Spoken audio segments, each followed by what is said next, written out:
মাজরা পোকা কি? What is stem বোরার? মাজরা পোকা হল ধানের একটি ক্ষতিকারক পোকা। এটি গাছের কাণ্ডের ভিতরে ঢুকে গাছের রস শুষে নেয়। ফলে গাছ মরে যায় বা ফলন হয় না। লক্ষণ সিমটমস: মাঝের কাণ্ড শুকিয়ে যায়, শীষ সাদা হয়ে যায়, শীষ বের হবার পর আক্রান্ত হলে গাছ সহজে টেনে উঠিয়ে ফেলা যায়। প্রতিকার ও সমাধান: কন্ট্রোল মেথডস। প্রাকৃতিক উপায়: আক্রান্ত গাছ তুলে পুড়িয়ে ফেলুন। ফাঁদ, লাইট ট্র্যাপ বা ফেরোমন ট্র্যাপ ব্যবহার করুন।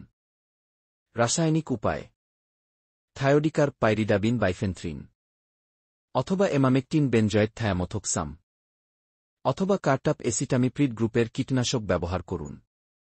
জৈবিক উপায় যদি থাকে: প্রাকৃতিক শত্রু পোকার ব্যবহার। ট্রাইকোগ্রামা পোকা, ট্রেটোগ্রামা। পরামর্শ টিপস: সময়মতো জমি পরিচর্যা, সঠিক সময়ে সার ও পানি দেওয়া, গাছের নিয়মিত পর্যবেক্ষণ।